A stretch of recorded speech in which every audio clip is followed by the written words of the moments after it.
Friends' betrayal. Tears my world apart. This is a long story that really started some 15 years ago. It really impacted my 33 female life, so please bear with me. When I was 18 and in my senior year of high school, I really believed my life was on a good track. I lived with my parents and 4 siblings, 23 male, 22 male, 20 female, 14 female, and spent most of my days hanging out with my best friend Ashley, 18 female, and/or my boyfriend of 3 years, Kyle, 20 male. Both Ashley's and Kyle's parents were best friends with my parents, so I knew both of them since we were in diapers.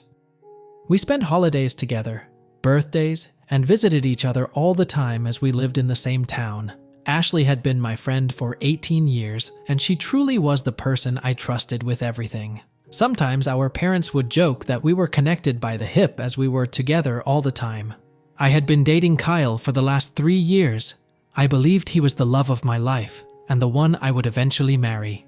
We were quite serious and even talked about getting married after he finished college. He was a sophomore at that point. Although I had every plan on going to university, I was quite content with the idea of being married to Kyle and being a stay-at-home mom. My parents loved Kyle and supported our relationship. I really was happy. I think I should note here that my sister, 20 female, was also dating Kyle's brother, 23 male, and that all our siblings were very close. One day, at the beginning of the school year, I noticed that Ashley was being very melancholic and detached. After a while of prodding, she told me she was pregnant. I was very surprised because I didn't know she and her boyfriend had broken up a while ago, and I didn't know she had anyone else like that in her life. I asked her who the father was, and she didn't want to talk about it, but in a way implied that the ex was the father. She was absolutely distraught, so I dropped the topic and just consoled her. I was with her when she told her family, and while her parents were disappointed, they promised to support her in whatever she decided. They tried to make her share the dad's name, but she refused and made me promise to stay quiet. They did not know she had a boyfriend at one point. I was there for her for the next 9 months. I went with her for an ultrasound, doctor's appointments. I was there for her when she was bullied in school for being pregnant. I helped her set up the nursery. I was there when she was sick or just felt down.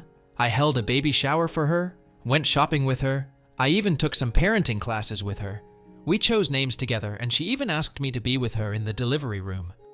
I noticed that the pregnancy was really taking a toll on her emotionally and physically, and I tried to support her in every way possible. She was my best friend, always there for me, and I loved her.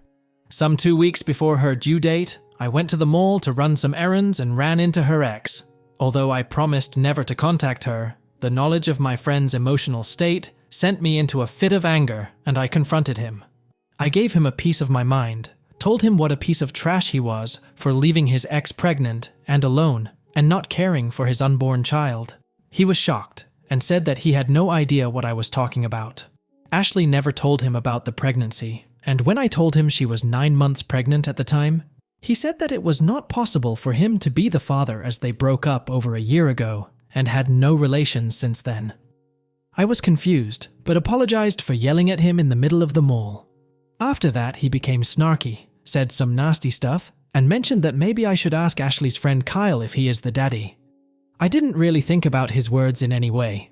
Kyle and Ashley have been friends their entire lives. We were always very close because of our parents' relationship, but they never showed any sign of being anything more. That evening, my younger sister, 14 female, and I were preparing to have a movie night. I began ranting to her about confronting Ashley's ex and his words. My sister, who is usually very outspoken, got quiet and didn't really respond to anything I said. After a while, she excused herself and went to the bathroom. I decided to go and get some snacks and went downstairs to the kitchen and heard my younger sister berating my mother. This part of my memory is really fuzzy as I was dealing with lots of emotions. My sister told my mom about me running into Ashley's ex and his words, and told my mom she no longer wanted to hide from me the fact that Kyle was Ashley's baby's father. I was shocked, absolutely shocked. I stumbled into the kitchen and demanded an explanation. Both my mom and my sister became white as a sheet when they saw me, and my sister started crying her eyes out. My sister explained to me some things I also learned from other people later, that apparently during the end of the summer break, Kyle and Ashley attended the same house party, got drunk, and slept together. Ashley got pregnant and told Kyle, but they were both ashamed and afraid of telling me. They also didn't share this with their parents. Ashley, however, couldn't keep the secret and told her mom and dad, who told Kyle's parents and later to mine as well. This all happened when Ashley was in her first trimester. By her second trimester, all of my siblings, Kyle's and Ashley's siblings, knew about this. Everyone, except for me. I simply cannot explain the way I felt. I was physically ill for the next 3 days, and I couldn't speak to anyone. My parents were apologetic, but explained that they didn't want to see me hurt or ruin everyone's relationship. I did not speak with Kyle or Ashley, although they bombarded my phone with messages and calls, and also came to my house. I refused to see them. At one point, Kyle's mom came to our house, and my mom allowed her into my room. While I was lying in my bed, still ill, and just emotionally drained from the betrayal, she tried to convince me to forgive them, and how Ashley and the baby need me. I said nothing. 2 weeks later, Ashley went into labor. I learned from my parents that she had a hard delivery, she lost a lot of blood, and needed an emergency C-section. Kyle apparently was at the birth. I was distraught, inconsolable, because of the betrayal by both, because I planned to be there, and now physically and emotionally couldn't, because I was looking forward to this moment for months. So many reasons. My older sister immediately went to the hospital to be with her boyfriend. My other siblings weren't at home, so I was left alone with my parents. All I wanted was to lay in my bed or cuddle in my bed with my mom and cry all my feelings out. My mom received a call from Ashley's mom. She came to my room and told me that she and dad were going to the hospital. I was perplexed and asked her to stay with me. She said that Ashley's parents need all the support they can get and that we will discuss everything later. I tried to tell her not to go and that I also need their support, but she said not to be selfish and they left. I was left alone at the house and I just couldn't comprehend what happened in the last few weeks. I couldn't believe that my parents would go and support someone who hurt me so much, while I was also here suffering. Am I really selfish to think like that? I don't know when, but my sadness turned into rage, the kind I never experienced before. In a fit of combined emotions and feelings of betrayal, I started packing my bags and decided to leave home. It didn't take a while, but I started having second thoughts and just sat in the living room feeling empty. After a while, I received a text from my sister. The text said that Ashley gave birth to a healthy girl and that they were both okay. She attached a pic of the newborn and told me they named her Sarah, the name Ashley and I chose some month ago. She sent a second text a while later, telling me that my parents and she were going to join Ashley's and Kyle's parents in going to a bar in the town to celebrate. I don't remember much after that. I think I was just consumed by everything, and my memory is very foggy. I left. I took a train and left. I stayed at a hostel in Phoenix for a while. I got a job at a store and planned to finish high school there. My parents, siblings, Kyle, and Ashley tried to contact me. My mom was sending me panicked voicemails, demanding me to come back. They also reported me as a missing person, but I don't think it went anywhere as I was 18. Anyway, soon afterward, I met Dean, 21M. He also lived in Phoenix and had a complicated relationship with his family. We really connected and became friends soon. He helped me a lot at that time. I struggled. I had no idea how to take care of myself or how to literally be an adult. He introduced me to his group of friends, helped me finish high school, and I moved in with him and his friends. He helped me deal with my pain. I really struggled at one point and also had some regrets. I wanted to see a therapist, but I most definitely couldn't afford it. He was there for me and supported me through everything, and I don't think I would have lasted long without him. We began dating after a year. He inherited some money from his grandpa and decided to move across the country to the big city. Although we weren't together for long, he asked me to go with him. I was a bit reluctant because we both had a lot of emotional baggage, and I was still very insecure in my situation, but I did go. We moved, got jobs, and tried to survive. Soon after my 21st birthday, we decided to get married. It was a crazy, spontaneous decision, but we did it. I enrolled in university, and Dean helped me pay for it. He himself opened a company that took off, and we were able to live more comfortably. I was in university and also worked a part-time job to contribute. We had our ups and downs, but somehow survived. After university, I started working in his company, and we slowly built it up. When I look back now, I don't think I was in love with Dean when we got married. I loved him, but I wasn't in love. But he was there for me, always, unconditionally. And today, I don't think I could love him more. He is the love of my life. We've been married for 12 years now, and we have a 2-year-old son and a 6-month-old son. Sometimes I regretted leaving my family behind, but I just couldn't go back. It was very painful. I felt like my parents chose Ashley and Kyle over me. I did go to a therapist when I was 25 and tried to deal with my emotions. Last year, at the beginning of the pandemic, I received an email from a 14-year-old girl named Evelyn. She explained that she was my niece, my older sister's and Kyle's brother's kid. She knew about me and wanted to meet me. Although I was reluctant to speak to her, we did exchange some emails. Let me note that she did not know what transpired 15 years ago, so the conversations were pretty innocent. We talked about her school, interests, and she talked about my family. I learned I had 10 nieces and nephews. I also learned that Kyle married Ashley 4 years after I left and had 2 sons besides Sarah. My parents continued to have a friendship with Kyle's and Ashley's family, and to me, it really felt like my family continued their normal life, despite me being gone. She tried to talk to me about what happened, but I didn't really think it was my place to explain things to her, so I simply said that relationships change, and things happen in life that make us go our separate ways. We continued talking ever so often for almost a year. In her email, this January she expressed how the pandemic had a big effect on her entire family, and how my parents were struggling to keep their house, and both my brothers lost their jobs and struggled to keep up with the cost. I was surprised at her knowledge of this as she was only 14, but the hardship was also causing tensions between her parents. I started to deal with a lot of guilty feelings and regrets. I also just had my baby, so that was causing me lots of emotions. I talked to my husband and he was very supportive and told me that he would be there for me for whatever I decide. We are financially stable, and the pandemic didn't have a great impact on our finances. We are not rich but are able to live comfortably. After learning some more details and talking with Dean, we decided to help my parents with their house. A week ago, we flew back to my home state. I saw my family for the first time in 15 years. I had so many emotions, regrets, pains from the past, feelings of betrayal. My parents were, I think, relieved to see me. It was just such a weird day. We had a lengthy conversation and agreed to try and have some sort of cordial relationship. It's been so long, and I am very awkward with them. Sometimes they feel like strangers. Dean and I spent a week there, and we continued to have a conversation, and I truly believed that we were on a path to having a friendly yet distant relationship. But then, my mom started insisting I have a sit-down conversation with Kyle and Ashley. She explained that she wants to go back to the way things were. I told her I refused to talk to them. Although I moved on, I simply have no ties with them now, and don't want to rehash anything with them. I told her I am prepared to try and establish a relationship with them as they are my family, and I truly came to care for my niece, but that I don't want anything to do with Kyle, Ashley, or their family.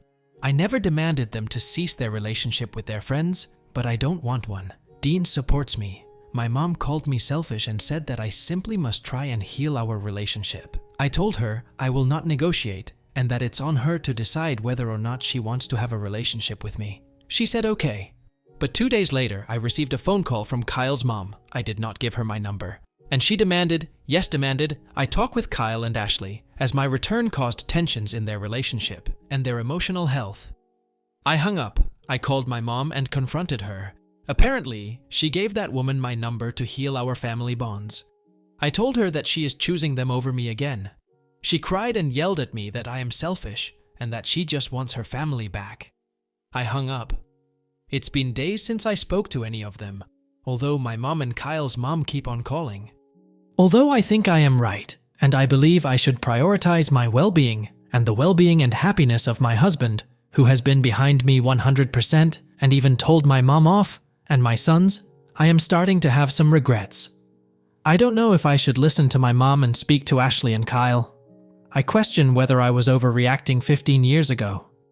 I am questioning whether I am truly being selfish for not actively trying to repair the relationship.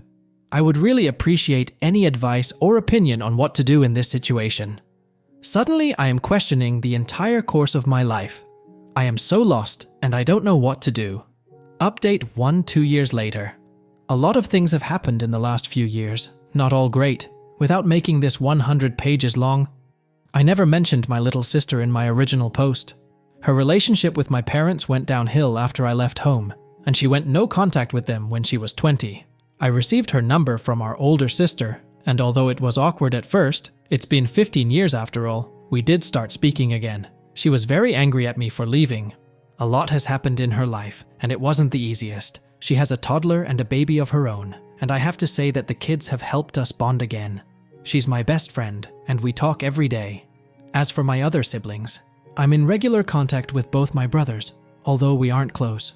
My older sister and I have a good relationship now, but last year, we've had a longer period of not speaking. As she is married to Kyle's brother, it was hard for her to deal with all our and their family drama. We are cool now, and I have a lovely relationship with my nieces and nephews. I didn't go to my niece's birthday party. It just seemed like it would be too hard for me. Now to my parents. This one is a little painful for me to write, and at the time, it felt like I was reliving all those unpleasant emotions I had at 18.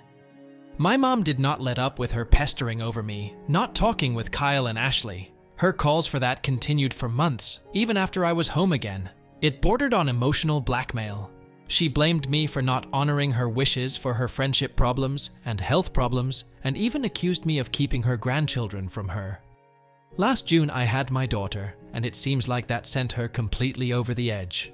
What I mean by that, over 100 calls a day, messages every 20 minutes to pester me about random things, sending me updates about people I never want to know about. When she started pestering Dean, I was done. I was afraid to block her, so I spoke to my father. This was probably the first time in the last 17 years that we had a true heart-to-heart conversation. I was emotionally drained, tired from caring for 3 children, and just over everything. I probably poured all my feelings and emotions onto him. I do not know what happened to them afterward. He does not speak much about it. Her calls slowly ceased, and something else must have happened, because in August, he filed for a divorce. My father and I are in regular contact, although I do not think we will ever be back to normal. Mom is devastated. In August, her calls became insane, and apparently not just with me. I have changed my number since then, and as of February, she has not been able to reach me. I have been told by one of my brothers that she has problems with anxiety and depression and lost a lot of friends. I do not really know whether or not she continues to have a relationship with Kyle and Ashley's family. I do not want to have anything to do with her anymore, nor do I want her near my kids. The things she has said to me about me and about my husband, whom she really does not know, and after 15 years of no contact, is crazy. Although I regret not having a mom, I feel like trying and fighting to repair the little remnants of our relationship would be a waste of my emotional energy and just pure torture. As for Kyle and Ashley, I have received some calls from Kyle's mom, as I mentioned in my original post. I blocked her, and no other calls have been received from anyone. I really do not know what they are doing or where they are. I have had no contact with them. The only thing that really happened is that, in August, when things went downhill, my brother-in-law, Kyle's brother, brought me a letter apparently written by Ashley. I have not opened it, and I really do not know if I want to. I feel like I have moved on from them, but on the other hand, I am curious as to what she has to say after so many years. However, that in itself could bring back bad emotions. I am doing okay now, with my babies and Dean, who is a real trooper in all of this. I am trying to focus on my family, and I really hope that this is all behind me. Update 2. During the last few months since I posted my update, I have received many messages with advice and words of support. I have no way of thanking you, but know that your words truly mean a lot to me. I try to reply to everyone, but it sometimes takes me a while. A lot of questions have been asked in these messages, and I cannot answer them all at this time. I plan on updating soon. Just to quickly answer the most common ones. I have not read the letter yet. Soon after updating, I started therapy again, and Dean and I decided that it would be best if I gave the letter to my therapist and let him decide when and if I am ever ready to read it. I have not spoken to my mom since the update. I have received messages on Facebook from her and Ashley's mom, which is a first. The latter I did not even read. I have since deactivated my Facebook for the time being. Neither Kyle nor Ashley tried to contact me via any social media. The only thing I know is that Kyle was asking my brother-in-law for my address or number, but brother-in-law refused them. That is when Ashley gave him the letter. Brother-in-law is in no contact with his family at the moment. They are separated as per my brother-in-law, but he does not know whether they are divorced or not. Last week my dad was in town. He does not know my address and has never been to my house. For the first time in almost 2 decades, we had an open, honest conversation. I have to admit it was a lot, and I was not good for a few days afterward. But it was necessary. I learned a lot about my mom. A lot of you tried to imply there must have been something in her past to make her the way she is. And the time between them, learning Ashley was pregnant, and my return 2 years ago. It is a lot to unpack, and I will probably be in therapy for a long time. Also, my little sister. She was not at fault, and I never blamed her for hiding the secret from me. She was a teen and she knew it was wrong, but she was put under a lot of pressure by our mom. After I left, her life was hell, and our mom was insufferable and blamed her for a lot of things. Again, thank you for your words of support and encouragement. Lots of you sent words for Dean as well, and he has read them. You are right. He is the best, and I probably would not have been where I am today without him. Please appreciate your families, if they are there for you in good and bad, of course. Call your parents and siblings and tell them how much you love them. In moments like this, we realize how much we undervalue the good people in our lives.